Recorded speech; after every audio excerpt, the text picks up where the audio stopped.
Գյումրիում նախընտրական կրքերը թեժանում են ԿՊ-ի թեկնածուն առանց անուն տալու իր մրցակիցներից մեկին մեղադրել էր Թուրքիայի կացության քարտ ունենալու եւ այդ երկրի քաղաքացիություն ստանալու դիմում ներկայացնելու համար։ Կարճ ժամանակ հետո հայտնի դարձավ, որ Սարիկ Մինասյանը նկատի է ունեցել Դեմոկրատական այլընտրանք կուսակցության թեկնածուին։ Արտյոմ Ղարաղազարյանը այսպես է արձագանքում այսպես կոչված պատմական բացահայտմանը։ Մինչև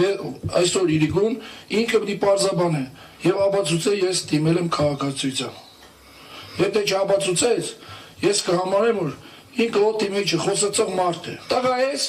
ապացուցե։ Երեք մի պայից թված, որ Սարիկ Մինասյանը հերթական անգամ կուսակցություն է փոխել։ Այս անգամ էլ որոշել է ինչ-որ ազգային կուսակցության անդամագրվի։ Այս մարդու կուսակցության ներկայացուցիչը փաստորեն ուրիշների մեջ թուրքի մարդ է ման գալի։ Ռուբեն Ռուբինյանը եթե հանդիպեք, եթե չեմ սխալվում, մի թե 2 տարի Թուրքիայում սովորել է։ Կենսագրության մեջ կա, մարդը չի թաքցել։ Ինքն էլ եթե Թուրքիայում 1-2 տարի անուն մեջ մնացել է, չի կարող պատահել այս փաստաթղթից չունենա։ Ստացվում է Մինասյանի խոսույթն ամբողջությամբ հակառակ է Փաշինյանի հռետորաբանությանը, ասում է Սուրենյանցը։ Նա տպավորություն ունի, թե ԿՊ-ական թեկնածուն հակաթուրքական նարատիվ է զարգացրել։ Արտյոմ Ղարաղազարյանը չի հերքում, որ Թուրքիայում ժամանակավոր մնալու քարտ ունեցել է, բայց շատ վաղուց ու բիզնես գործունեություն ծավալելու համար։ Թուղթ եմ ունեցել, որի շրջանակներում ես կարողացել եմ այդ երկիրը մտնեմ, դուրս կամ իմ կոզնեությունից ծավալեմ։ Ես Ընդեղից Ռուսաստանի եւ մյուս երկրների հետ կարգոներով եմ զբաղվում։ Ժամանակ է եղել, որ ես այնտեղ 2 ամիս մնացել եմ, 3 ամիս մնացել եմ իմ կորզերից հետ կապված։ Եթե Սարիկ Մինասյանը ներողություն չխնդրի, դատական կարգով պատասխան կտա կուսակցության հեղինակության հետ խաղալու համար, ասում է Սուրենյանցը։ Զարմանում եմ, որ նախին ազգային ժողովի պատգամավորը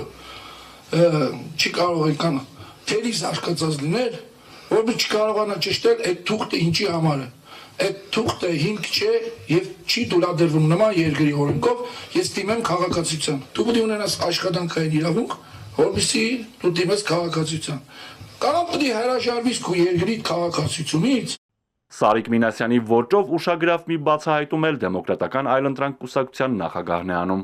Օդում կախված լուրերի համաձայն Գյումրիում գրանցված 9 կուսակցություններից մեկի